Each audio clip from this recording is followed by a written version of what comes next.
Well, tonight what I want to do is I want to talk to you about God's ability and His presence and what thinking about that can do as we navigate what are very interesting and very unique times, especially as it relates to the COVID-19 pandemic. I think it's safe to say most people just wish it was over, right? I mean, like, can we get out of this? You feel like you're stuck in a sci-fi movie and you can't get out of it, right? Or you're in this dream that goes on and on.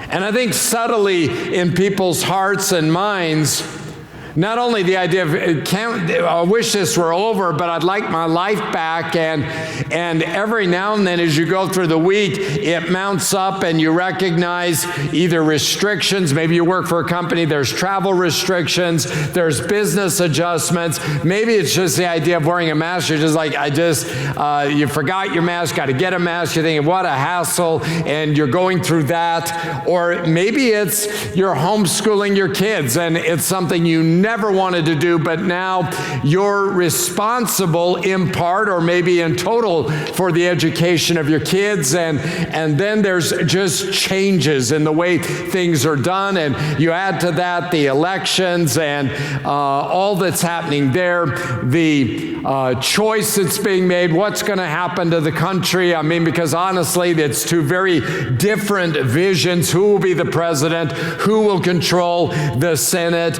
What changes will be done? Will there be a national shutdown? Will churches be targeted? Will they say, you know what, churches can't meet? I mean, all of these things are very legitimate concerns and things that people are dealing with.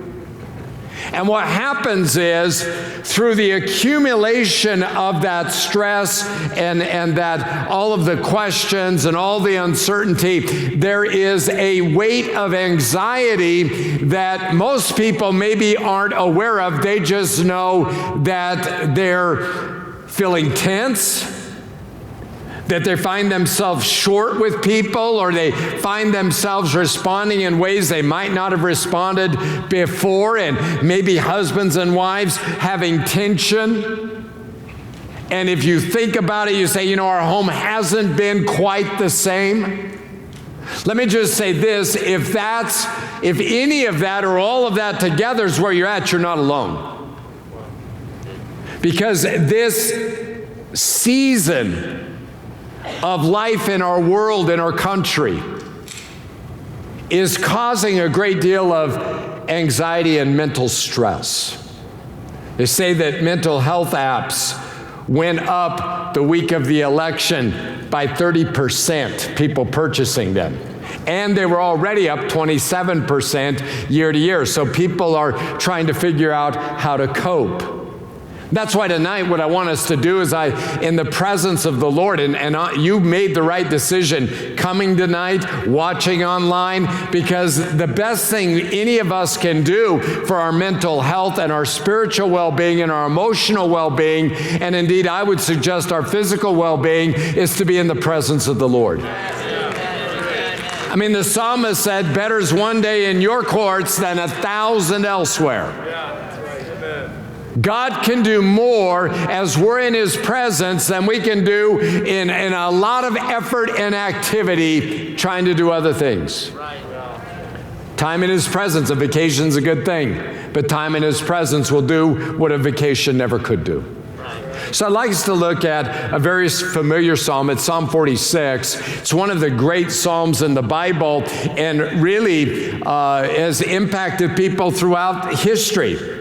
Martin Luther, the great reformer, the founder of the Lutheran Church and really a leader of the Reformation that swept Europe, as he was being challenged by the Holy Roman Emperor and threatened with death and was facing that and really standing up for Protestantism almost alone, if you will.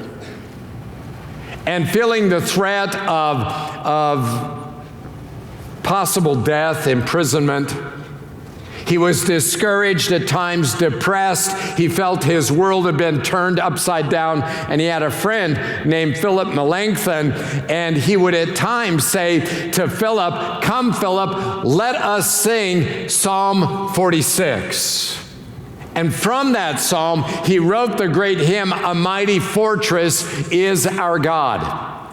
Luther said of the psalm these words, "We sing this psalm to the praise of God because God is with us and powerfully and miraculously preserves and defends His church and His word against all fanatical spirits, against the gates of hell, against the implacable hatred of the devil, and against all the assaults of the world, the flesh, and sin."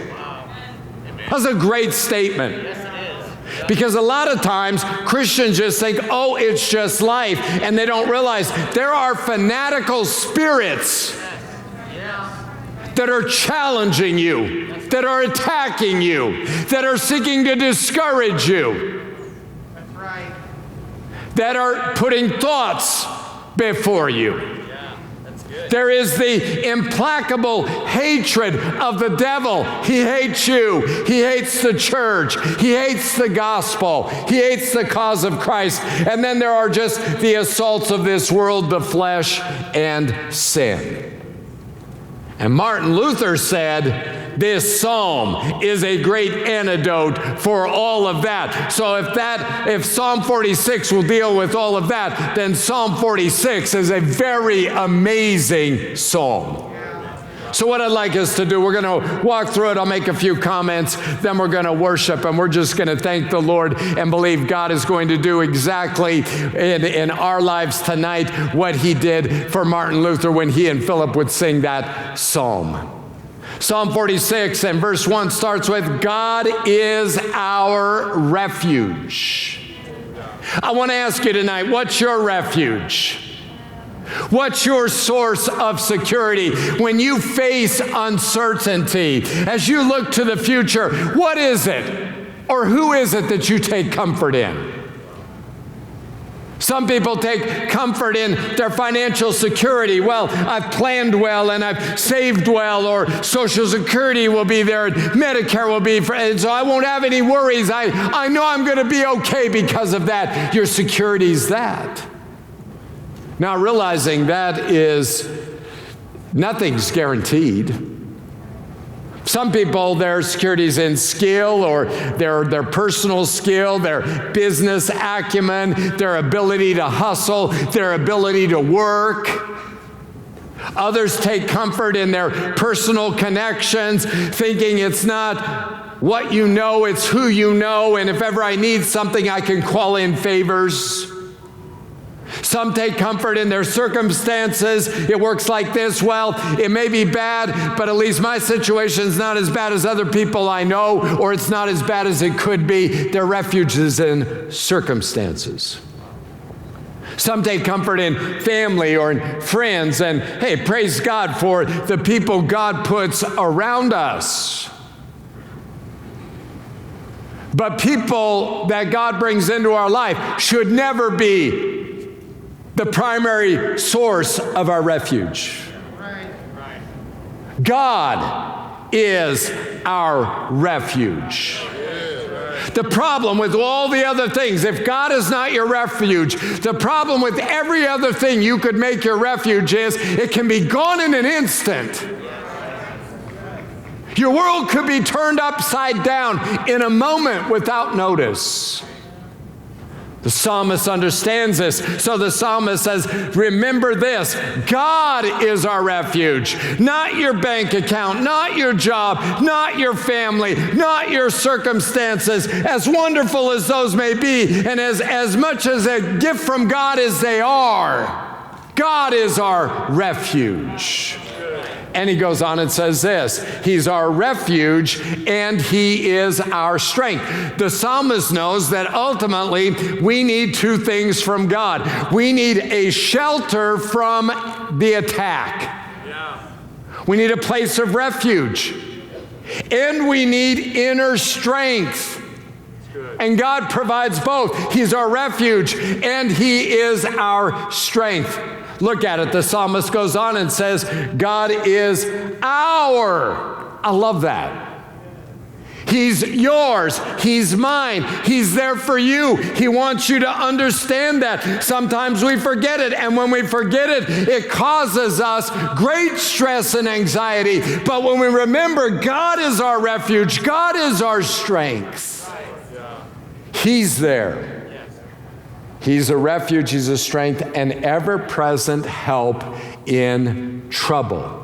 The eternal, ever-present God is always present whenever you need Him. He's present right now. He's right with you right now. He'll be with you when you leave this place. He'll go with you where you go. He'll be with you when you get up in the morning. He is always there.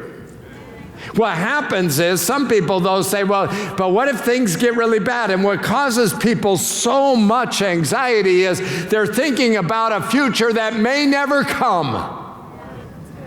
You don't know what's going to happen tomorrow. You don't know. I don't know. We can't be sure how things are going to play out. There's a lot of uncertainty, but there is one thing on which we can be very certain. God is a refuge, and God is a strength, and God is there, and He'll always be there.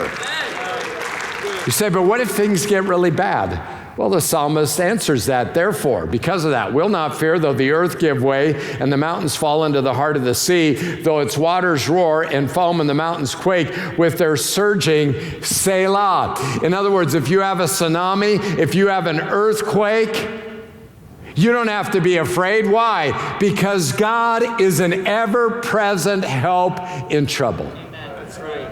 Now let me ask you this. What is the worst thing that you can imagine happening to you? What's the very worst thing? Will you need God more then than you do now? Wow. And what's the answer? No.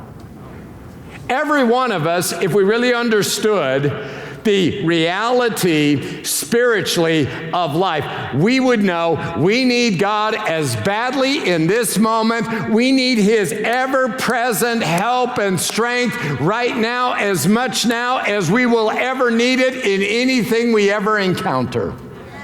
It's just when you get circumstances like this, you're more aware that you really need it. I mean, will it be harder for God to help you then than it is to help you now? No. There's nothing God can't do, and there's no place God can't be. And He is an ever-present help in time of trouble. He's a shelter. He's a refuge. He's your help no matter what. God's there. Now, people are worried. They're like, well, what's going to happen? I mean, what's going to happen with COVID, and how much worse is it going to get? And what's going to happen with the country? If one person's elected, there could be riots. If another person's elected, there could be another set of circumstances. I mean, honestly, that's how people are processing this. And what we all need to do is have a moment of Selah. Here's what Selah is. Selah means stop and meditate. So Selah is the idea that you would stop for a moment, you get a hold of yourself, and you would think about a few things. Right now, we're going to have a Selah moment. So I'd like everybody to close their eyes. So you're watching online, close your eyes. The psalmist says, God is my refuge. Your eyes closed. God is your refuge. He is your strength. He's right there beside you. Now just think about that for a moment. God right there by you. And just take a deep breath and think about that.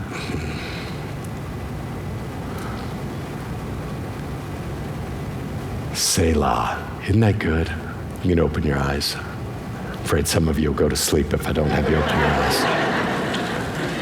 That's a Selah. When you see that in the Psalms, you stop, you think about what you just read, what it means, what its application is, no matter what happens. No matter what happens tomorrow, no matter what happens next week, no matter what happens in 2 months, 3 months, no matter what happens, God is my refuge.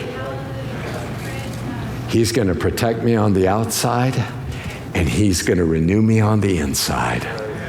And He is going to be with me, and He is going to help me no matter what happens.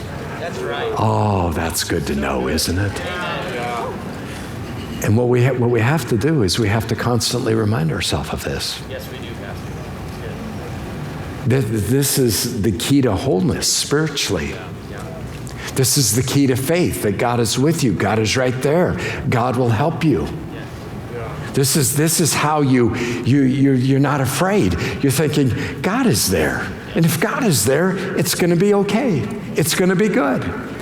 Look at it in Psalm 46 and verse 4. There's a river whose streams make glad the city of God, the holy place where the Most High dwells. God is within her. She will not fall. God will help her at break of day. Nations are in uproar. Kingdoms fall. He lifts His voice. The earth melts. Most scholars believe what they're talking about here, that Psalm 46 was written after the Assyrians had attacked Jerusalem, and God sent an angel, and He slew 185,000 of the Assyrian soldiers and delivered the city of Jerusalem. So it's a city under siege is the picture. But would you notice there's a river that goes right through the middle of it? And I think when I read that, every time I think of the Holy Spirit, Jesus said, out of your innermost being will flow rivers of living water. So the presence of the Lord flowing through it. And what happens? It makes glad the city of God, that when you could have everybody arrayed against you, you could have all the enemies. It could be physical enemies. It could be emotional enemies. It could be people that don't like you, that hate you. It could be all kinds of things arrayed around you. And yet, in the middle of that situation, have a gladness and a joy that doesn't make any sense. As I was meditating on this yesterday and just thinking about it, it just occurred to me that obviously we'd have joy in the highlights of life, those big moments that are special and times that where things come together in a serendipitous way, and we're like, wow, it's just so great, and you have that sense of joy. But the psalmist here is talking about a circumstance that typically would be filled with sorrow or with fear or with terror or with you're under attack. And you can have joy there. Really good. And I was thinking, it can come at the highs, it can come at the lows. That God, if you're in His presence, can bring you a joy like you've never known. I remember when I was in college, when I went away to ORU, and this was before the Laughing Revival had ever taken root. And I had no training in any of this. I'd never heard anybody talking about laughing in the Spirit. I'd never heard anybody ever mention. I was a newly saved person for all intents and purposes. But the adjustment of school and the adjustment of just growing up at that time, and there was I can remember going into the dorm chapel and praying at ORU and just spending a lot of time, and at times, life was overwhelming at that season for me a little bit. But I remember just going and praying and just being in the presence of the Lord and having a joy where the Holy Spirit would come on me, and I would just laugh in the presence of the Lord, and it would lift my spirit. It would change my perspective. God can do that. Thinking as well and I shared it a few weeks ago, but it just is so amazing to me that the minute I was diagnosed with prostate cancer, which was something because of my dad having had it, was something most of my adult life was in the back of my mind. And honestly, as I moved into my late 40s, began to dread it when I saw you can tell, hey, this is what's happening. And you would think, oh, what in the world? And you just kind of dread it. I wasn't afraid. I just was like, oh, wow, that's not what I want. But the minute I was diagnosed, I had a joy. You could see it on the video. I was happy. People were like, you seem really happy about this.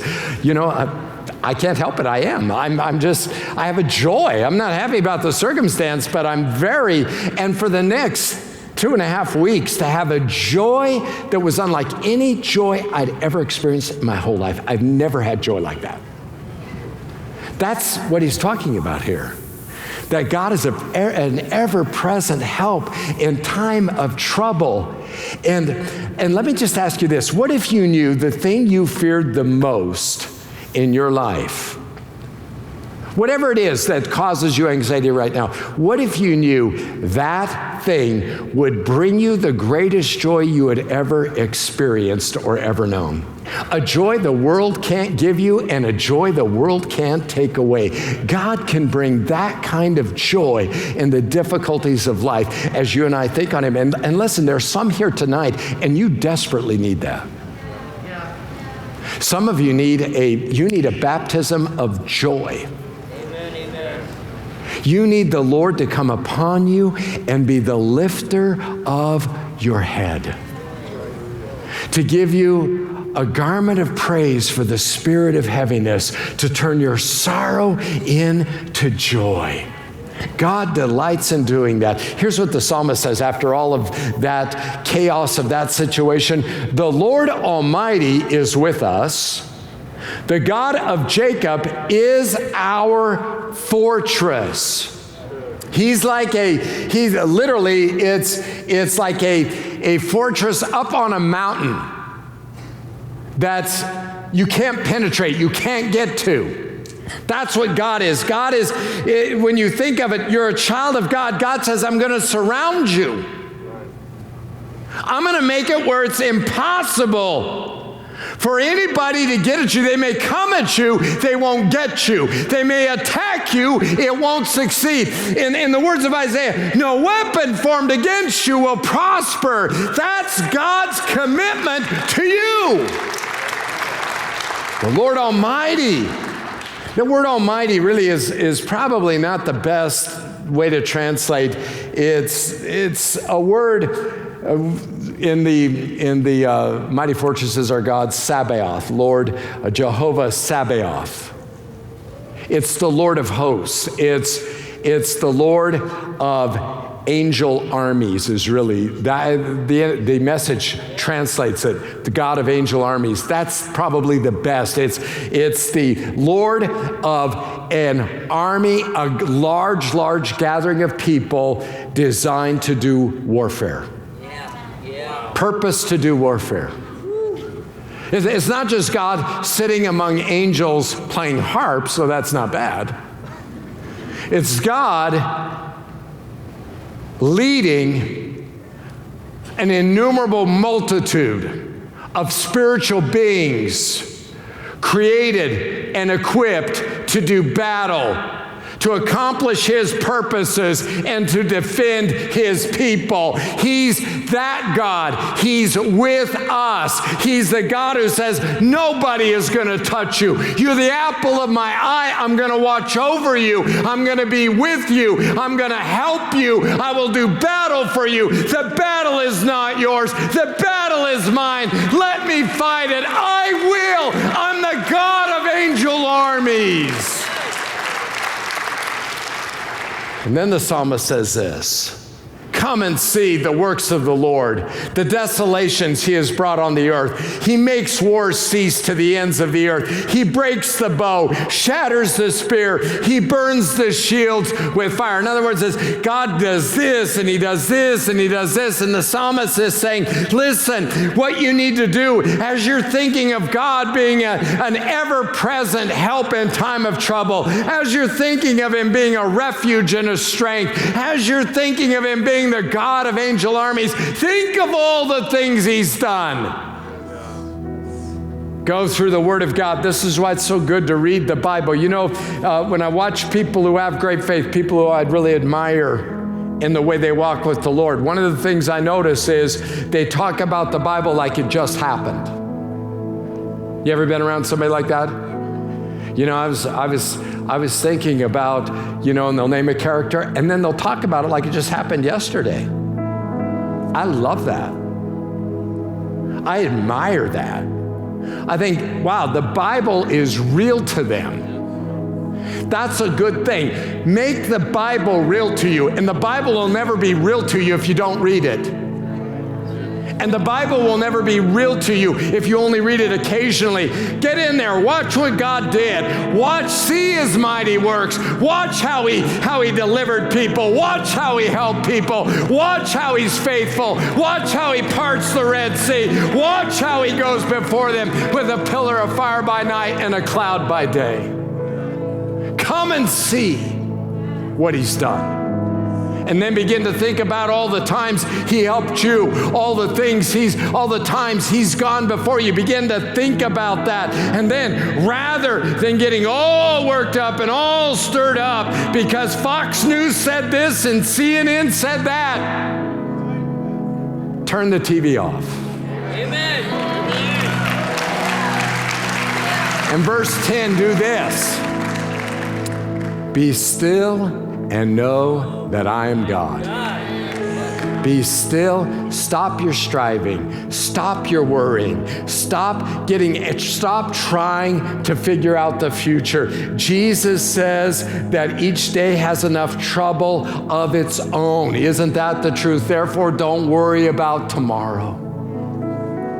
He says, why do you worry about tomorrow? You can't even add one day to your life. And then you know what he says? He says, if you can't do something as easy as that, why do you worry about tomorrow? Be still and know that I am God. Be still and know that He's God. He's the only God. He's on the throne. He's in control. He's got it all under control. It's not up to the vote counters in Georgia. It wasn't up to the hanging Chad people in Florida. He's got it all under control. I will be exalted among the nations. I will be exalted in the earth. He's God, and He alone is God. And He will be exalted how? I think of Psalm 138 and verse 2, for you have exalted above all things your name and your word. Your name, who God is. And who God is tells us what He does. You've exalted above all things your name, who you are, what you do, and your word. You always keep your word. He'll be exalted by displaying that in your life. That's why no one who hopes in the Lord will ever be disappointed. You can put your trust in Him. You can trust Him with tonight, and you can trust Him with tomorrow, and you can trust Him with next month, and you can trust Him with next year. You can trust Him. He's God. He's an ever-present help in trouble. And He's faithful to His word. And then the psalmist says for the third time, because he said God's an ever-present help in time of trouble, verse 1. He said in verse 7, he said that the Lord Almighty is with us. And now he says it again in verse 11. Look at it. The Lord Almighty is with us. The God of Jacob is our fortress. He's surrounding you. No one can attack you. They can attack, they can't succeed. No one can touch you. Listen, God has got this. And God has got you. He's right there with you. You're not walking through this alone. You're not on your own. He loves you more than you can imagine and cares about you more than you can comprehend. There's nowhere you can go or be that He would not be there. Psalm 139, we don't have time to look at it, but Psalm 139. If I go to the darkest place, you're there. If I try to go across the ocean, you're there. If I go to the depths, you're there. The psalmist says, oh, how precious are your thoughts about me. They're beyond number. You couldn't begin. God is thinking about you more than you've ever thought about Him. by a long ways. And he's there, and he cares. And he'll defend you if necessary by sending tens of thousands of angels equipped for battle. You don't have to worry. He's God. He's closer than you think, and he's with you right now. Hey everybody, thank you so much for joining James River Church on our YouTube channel. Our prayer is that you were encouraged and your faith was strengthened today. And we want to let you know that we want to connect with all our online family. You can just click the link next to me to connect to us. We'd love to meet you and connect with you. As well, we'd love if you subscribe to the channel and press the bell for notifications. I'll tell you what, it's a great thing to do because we're always putting out great sermons, new worship content, and that helps you stay up to date with everything that's happening. We hope you have a great day today, and we'd love for you to join us live for our services every Sunday and Wednesday. Thank you again for watching, and God bless.